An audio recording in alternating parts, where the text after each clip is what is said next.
तसंच ह्या तुमच्या बहिणी आहेत त्यांना सुरक्षा द्यायचं तुमचं काम आहे आणि तुमच्यापासून जर यांना काही त्रास होत असेल तर आम्ही ऍक्शन घ्यायला तयार आहोत. आम्ही त्याच कामासाठी बसलोय. तुमचं भविष्य अडचणीत न येण्यासाठी ह्या सूचना आहेत. कारण आता कायदेशीर कारवाई जर तुमच्यावर झाली तर तुमचं भविष्य अंधारात जाईल. रेकॉर्डवर याल. आपल्याला गुंडा बनायचं नाहीये, देशाचे सेवक बनायचं आहे. बरोबर ना?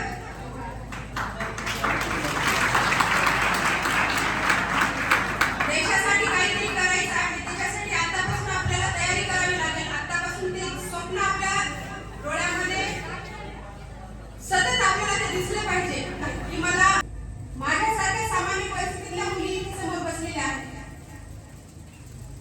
लहान मुलांसारखे जास्त समजून गुरवळून सांगायची तुम्हाला गरज नाही. तुम्ही मॅच्युअर्ड आहे. कळायला पाहिजे. घरातून निघताना आई वडिलांचा जो विश्वास बांधून निघालेला आहे ना, घरी जाईपर्यंत तो डोळ्यासमोर ठेवायचा.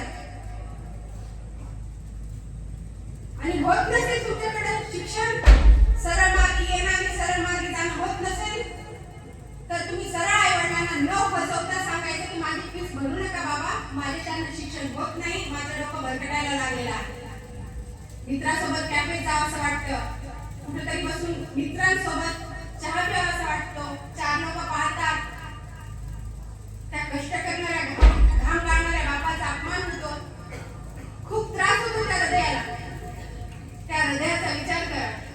आणि विचार जर येत नसेल तर सरळ शेतात काम करा आणि वयाचे 18 वर्ष पूर्ण झाल्यानंतर जिथे बाबाने बांधून दिले तिथे लग्न करा.